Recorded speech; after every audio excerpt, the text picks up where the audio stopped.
এই সভায় উপস্থিত আমাদের বীর মুক্তিযোদ্ধা এবং মুক্তিযোদ্ধা প্রজন্মের সন্তানেরা, আসসালামু আলাইকুম। আমি বক্তব্যের শুরুতেই গভীর শ্রদ্ধা জানাতে চাই আমাদের সেই সব মহান বরেণ্য বুদ্ধিজীবীদের এবং আমাদের সেই সব মেধাবী মানুষগুলো যারা বাংলাদেশের স্বপ্ন দেখেছিলেন, স্বাধীন বাংলাদেশের, এবং যারা এই নতুন দেশটিকে যুদ্ধের পরে কিভাবে নির্মাণ করা যাবে তার স্বপ্ন দেখেছিলেন। সেই সব বীর শহীদ যারা দেশের জন্য প্রাণ দিয়েছেন তাদের প্রতি আমি গভীর শ্রদ্ধা নিবেদন করছি। একই সঙ্গে আজকে স্মরণ করতে চাই, শ্রদ্ধা জানাতে চাই বাংলাদেশের সেই মহান পুরুষকে, ক্ষণজন্মা পুরুষকে, যিনি বাংলাদেশের স্বাধীনতার ঘোষণা দিয়েছিলেন এবং পরবর্তীকালে যিনি বাংলাদেশে গণতন্ত্রের পুরো প্রবর্তন করেছিলেন এবং আধুনিক বাংলাদেশের রূপকল্প প্রদান করেছিলেন, কাজ শুরু করেছিলেন। আমাদের অনুপ্রেরণা আমাদের সেই দলের প্রতিষ্ঠাতা শহীদ প্রেসিডেন্ট জিয়া রহমানের প্রতি। একই সঙ্গে আমি আজকে পরম করুণা আল্লাহ তাআলার কাছে প্রার্থনা করতে চাই, দোয়া করতে চাই যে আমাদের দলের চেয়ারপারসন, যিনি গুরুতর অসুস্থ অবস্থায় এখন হাসপাতালে রয়েছেন এবং যাকে আমি সবসময় মুক্তিযুদ্ধের প্রথম নারী মুক্তিযোদ্ধা বলে অভিহিত করি, সেই মহান নেত্রী, আমাদের গণতন্ত্রের আপসহীন নেত্রী দেশনেত্রী বেগম খালেদা জিয়ার শ্রদ্ধা জানাতে চাই। দেশের অগণিত শহীদ মুক্তিযুদ্ধের সময় তাদের প্রতি। প্রিয় বন্ধুরা এবং আমার সহকর্মীবৃন্দ, আজকে আমরা এমন একটা সময় এই দিবসটি পালন করছি যখন আমরা একটা ট্রানজিশন পিরিয়ডে, একটা উত্তরণের পথে আমরা এগিয়ে চলেছি। অর্থাৎ একটা ছাত্র গণ অভ্যুত্থানের পরেই যে সুযোগ সৃষ্টি হয়েছে গণতন্ত্রের উত্তরণের, সেই পথে আমরা এগিয়ে চলেছি এবং যখন একই সঙ্গে সেই গণতন্ত্রের ধারাকে ব্যাহত করার জন্য, জনগণের আকাঙ্ক্ষাকে ধ্বংস করার জন্য বিভিন্ন রকম চক্রান্ত সৃষ্টি করা হচ্ছে, তখনই আজকে প্রায় 54 বছর পরে আমরা এই দিনটি আবার পালন করছি। সব প্রতি বছরের মতো আমরা ইতিমধ্যে শুনেছেন, আমি রিপিট করতে চাই না, পরবর্তী আর করতে চাই না। সেই 1971 সালের 14ই ডিসেম্বর পাক হানাদার বাহিনী তাদের সঙ্গে তাদের পাকিস্তানের পক্ষে যারা আদর্শগত ভাবে ছিল এবং যারা এই দেশের সকল মেধাবী, বুদ্ধিজীবী, সাহিত্যিক, কবি, অধ্যাপক, বিশ্ববিদ্যালয়ের অধ্যাপক, প্রকৌশলী, চিকিৎসক, তাদেরকে বেছে বেছে হত্যা করে বাংলাদেশকে ভবিষ্যতের জন্য মেধাহীন করে দেওয়ার জন্য একটা চক্রান্ত করেছিল। সেই শক্তিকে আজকে সেই দিনই পরাজিত করতে হয়েছিল, মাত্র 2 দিন পরে। আমরা সবাই জানি তার 2 দিন পরেই পাক হানাদার বাহিনীকে আত্মসমর্পণ করতে হয়েছে। অর্থাৎ আমি যে কথা বলতে চাচ্ছি, এইভাবে ষড়যন্ত্র করে, চক্রান্ত করে কোনদিনই সাফল্য অর্জন করা যায় না। সাফল্য অর্জন করে দাঁড়ায় যারা সত্যের পথে থাকে, সঠিক পথে থাকে, লড়াই করে, সংগ্রাম করে তাদের সাফল্যের দিকে যেতে পারে। বন্ধুগণ, আজকে সেই দিনটি উপস্থিত হয়েছে যে এখন কোন রকম চক্রান্তের কাছে মাথা নত না করে, কোন রকম ষড়যন্ত্রের কাছে মাথা নত করে, অতীতে যেভাবে আমরা সমস্ত চক্রান্তকে নস্যাৎ করে দিয়েছি জনগণের ঐক্য দিয়ে, আজকে আবার সেই দিন উপস্থিত হয়েছে জনগণের মধ্যে ঐক্য সৃষ্টি করে আসন্ন নির্বাচনকে আমাদের জনগণের যে আকাঙ্ক্ষা, একটা গণতান্ত্রিক বাংলাদেশ, একটা উদারপন্থী গণতান্ত্রিক বাংলাদেশ, জনগণের স্বপ্নের বাংলাদেশ, শহীদ জিয়াউর রহমানের স্বপ্নের বাংলাদেশ, দেশনেত্রী বেগম খালেদা জিয়ার স্বপ্নের বাংলাদেশ, তারেক রহমানের 31 দফার বাংলাদেশ, সেই বাংলাদেশ যেন আমরা নির্মাণ করতে পারি। সেই জন্য আজকে এই দিনটি আমাদের কাছে অত্যন্ত গুরুত্বপূর্ণ দিন। আজকে যে পোলারাইজেশন সামনে এসছে, অর্থাৎ বাংলাদেশের মানুষ কোনটা বেছে নেবে? সে কি স্বাধীনতাকে বেছে নেবে, সার্বভৌমত্বকে বেছে নেবে, গণতন্ত্রকে বেছে নেবে, নাকি সেই পিছিয়ে পড়া যারা অতীতে আমাদের স্বাধীনতার বিরোধিতা করেছে, আমাদের সমস্ত অগ্রযাত্রাকে ব্যাহত করার চেষ্টা করেছে, সেই শক্তিকে বেছে নেবে? আপনারা দয়া করে যদি কথা বলেন, আপনারা এসে কথা বলেন কেন? Please come here.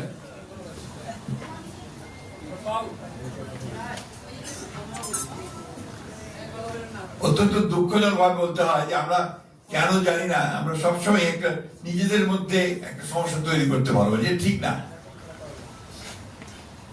আমি যে কথাটা বলতে চাচ্ছি যে আজকে এই যে দুইটা শক্তি, আমি কথা খুব চিন্তা করেই বলছি আপনার, এইবারকার নির্বাচন কিন্তু দুটো শক্তির মধ্যে নির্বাচন। একটা শক্তি হচ্ছে বাংলাদেশের পক্ষের শক্তি, যেটা আমি আগে বললাম। এই শক্তি হচ্ছে উদার গণতন্ত্রের পক্ষের শক্তি। এই শক্তি হচ্ছে যে সত্যিকার অর্থেই আপনি কি গণতন্ত্রের প্রতিষ্ঠা করবেন? গণতন্ত্র কি? গণতন্ত্র কিন্তু আপনার হচ্ছে পরমত সহিষ্ণুতা, অর্থাৎ আমি আমার নীতিতে এটা যে তোমার কথায় হয়তো আমি বিশ্বাস না রাখতে পারি, আমি তোমার মতের সঙ্গে একমত না হতে পারি, কিন্তু মত প্রকাশের যে স্বাধীনতা, সেখানে আমি রক্ষা করবো আমার রক্তবিন্দু দিয়ে, সে শক্তবিন্দু দিয়ে। That is democracy. তো সেই ডেমোক্রেসিকে আমি রাখবো, উদারপন্থী গণতন্ত্রকে রাখবো, নাকি সেই পেছনের পড়া যারা আমাদেরকে সবসময় বিভ্রান্ত করতে চায় ধর্মের কথা বলে, সেটার দিকে যাবো? আমরা তো 71 সালকে ভুলতে পারি না। আমরা যারা দেশ স্বাধীনতার সঙ্গে যুক্ত ছিলাম, লড়াই করেছি, যুদ্ধ করেছি, এই দেশে একটা স্বাধীন ভূখণ্ড এনে দেওয়া হয়েছে, যার ফলে আমরা এখানে বেঁচে আছি, টিকে আছি এই ভূখণ্ডে। সেটার দিকে থাকবো, নাকি আমরা যারা সেটাকে নস্বাত করতে শিখি তাদের দিকে থাকবো? বলতে আজকে এই প্রশ্নগুলো আসছে এই জন্যে, এই শক্তিটি আবার মাথা চাড়া দিয়ে উঠেছে। এই শক্তি আজকে আবার মানুষকে বিভ্রান্ত করছে সেই ধর্মের নামে। 1971 সালেও কিন্তু সেই ধর্মের নামে বিভ্রান্ত করতে চেয়েছিল। অথচ এই শক্তিটি 1947 সালে যখন এই দেশের মুসলমানরা তাদের সেলফ ডিটারমিনেশন, নিজেদের জেগে ওঠার, নিজেদের নিয়ন্ত্রণ করবার যে ক্ষমতা, শক্তি, সেটার জন্য যখন লড়াই করেছিল, 47 সালে স্বাধীনতার জন্য সংগ্রাম করেছিল, তখন এই শক্তি কিন্তু সে আবার তারও বিরোধিতা করেছিল। এটা কিন্তু অনেকেই আমরা ভুলে যাই। আমি খুব পরিষ্কার করে বলতে চাই, 1947 সালে এই শক্তির সেদিন পাকিস্তান আন্দোলনের বিরোধিতা করেছিল। ওই শক্তি 1971 সালে বাংলাদেশের স্বাধীনতার বিরুদ্ধে করেছে। আজকে আমার শক্তি ভোল পাল্টে, চেহারা পাল্টে, তারা কিন্তু এমন ভাব দেখাচ্ছে যে তারাই নতুন বাংলাদেশ করতে পারবে। আমরা কেন সারা বাংলাদেশের মানুষ এই কথা বিশ্বাস করতে পারে না? যে আমার ধর্মকে অস্বীকার করেছে, যে আমার স্বাধীনতাকে অস্বীকার করেছে, তাকে বিশ্বাস করার কোনো কারণ থাকতে পারে আমি অন্তত মনে করি না, যারা আমাদের দেশের সঙ্গে নাই কারণ নাই। বন্ধুগণ, আমরা বারবার পরীক্ষা দিয়েছি, বাংলাদেশের মানুষ বরাবরই স্বাধীনতার জন্য লড়াই করেছে, তার নিজের যে অধিকার, সেই অধিকার আদায়ের জন্য লড়াই করেছে, তার নিজের অস্তিত্বকে রক্ষা করবার জন্য লড়াই করেছে। আজকে থেকে না, সেই মোগল সাম্রাজ্য থেকে, মোগলরা যখন এই দেশে আপনার আসে, তখন থেকে এই দেশের মানুষ, এই ভূখণ্ডের মানুষ কিন্তু আপনার তারা স্বাধীনতার জন্য লড়াই করেছে। আমরা বড় বিহারের কথা জানি, আমরা তিতুমিরের কথা জানি, সবার কথাই আমরা জানি, তাই না? তো সেই জাতি কখনো মাথা নত করতে পারে না, সেই জাতি কখনো পরাজিত হতে পারে না। 14ই ডিসেম্বর 1971 সালে আমার বুদ্ধিজীবীদের হত্যা করেছে, আমার সর্বশ্রেষ্ঠ সন্তানদেরকে পাকিস্তান আর্মি সেদিন হত্যা করেছে অন্যায়। আপনি যদি ওই ইতিহাসগুলো পরে লিখে চলেন, জি.সি. দেবের মতো একজন দার্শনিক শহীদুল্লাহ কায়সারের মতো একজন সেই বিখ্যাত সাহিত্যিক, মুর্তজা সাহেবের মতো একজন বিখ্যাত চিকিৎসক থেকে শুরু করে সাংবাদিক, সেলিনা হোসেনের মতো একজন বিশিষ্ট সাহিত্যিক, নারী পুরুষ সকলকে তারা তুলে নিয়ে গিয়ে বদ্ধবিধি হত্যা করেছিল। আমরা সেই আমাদের সকলে পড়া উচিত ইতিহাস। আজকে সেই জন্যই বলি এদেরকে ক্ষমা করার কোনো কারণ থাকতে পারে না, কারণ তারা সেদিন আমাদের সর্বশ্রেষ্ঠ সন্তানদেরকে হত্যা করেছিল। আজকে আবার যখন সেই প্রশ্ন এসে দাঁড়ায় তখন আমাদেরকে অবশ্যই সেগুলো চিন্তা করতে হবে। বন্ধুগণ, এই যে কথা বলছি, আমি যে কথা বোঝাতে চাচ্ছি, আজকে এই যে সংগ্রাম, আমরা কিছুদিন আগে সংগ্রাম করেছি গণতন্ত্রকে মুক্ত করবার জন্য, ফ্যাসিস্টদেরকে বিতাড়িত করেছি ছাত্র গণ-অভ্যুত্থানের মধ্য দিয়ে।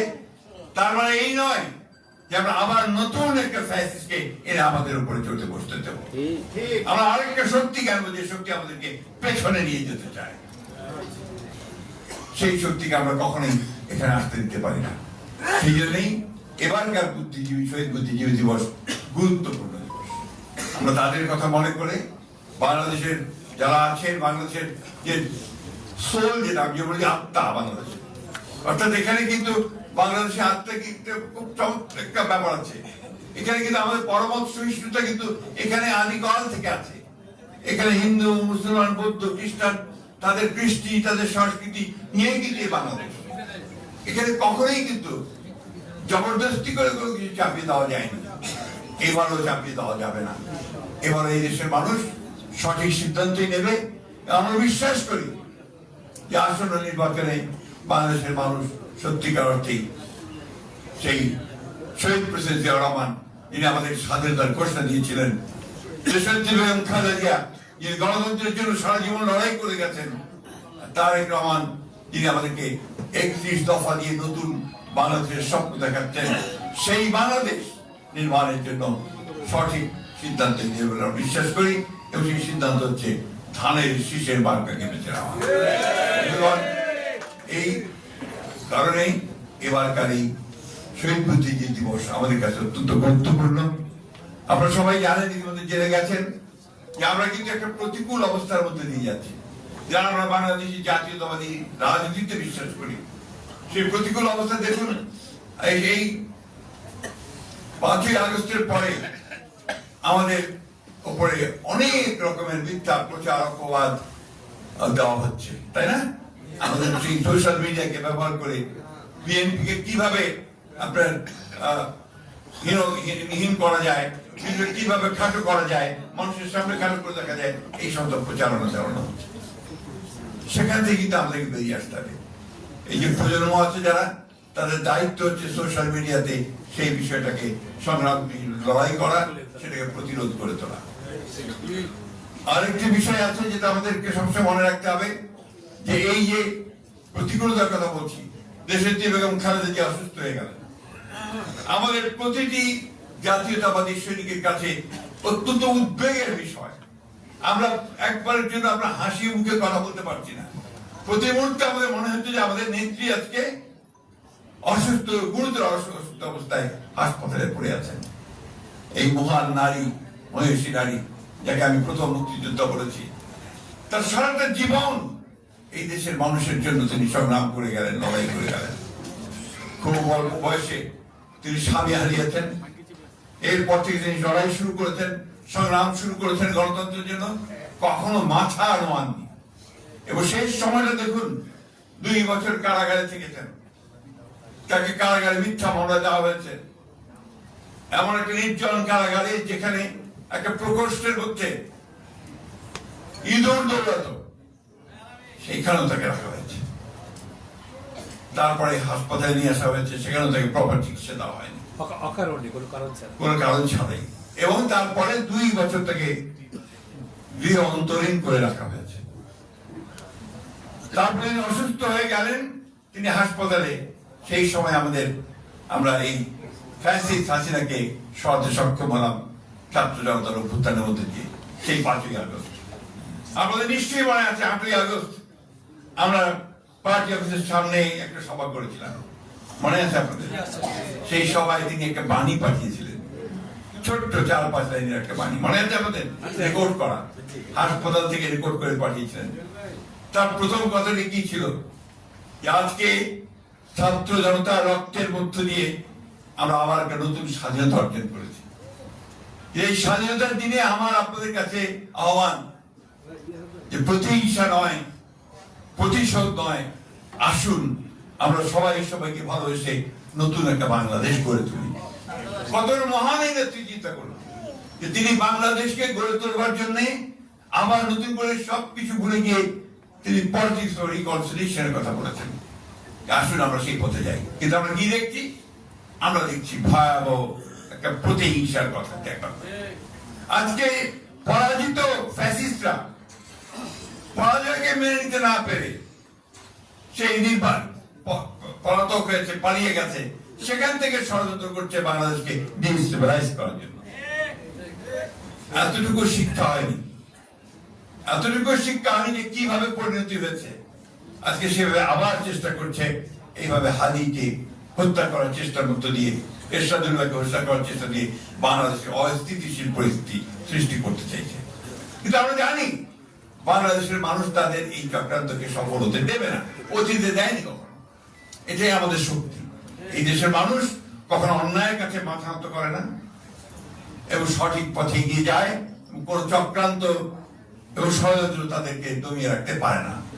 আমার বিশ্বাস, আমাদের সকলের বিশ্বাস, যে আমরা বাংলাদেশের মানুষ ঐক্যবদ্ধ হয়ে সেই পথেই যাবে যে পথে বাংলাদেশের মুক্তি রয়েছে, যে পথ আমাদেরকে দেখিয়েছেন শহীদ প্রেসিডেন্ট জিয়া রহমান, যে পথ আমাদেরকে দেখিয়েছেন আমাদের নেত্রী দেশনেত্রী বেগম খালেদা জিয়া, যে পথ এখন দেখাচ্ছেন আমাদের নেতা তারেক রহমান। আল্লাহর কাছে অশেষ শুকরিয়া আদায় করতে চাই যে আমাদের নেতা দীর্ঘ 18 বছর নির্বাসনে থাকার পরে ইনশাআল্লাহ আগামী 25 ডিসেম্বর তিনি আমাদের মাঝে এসে উপস্থিত হবেন। এটা আমাদের জন্য অনেক অনুপ্রেরণার বিষয়।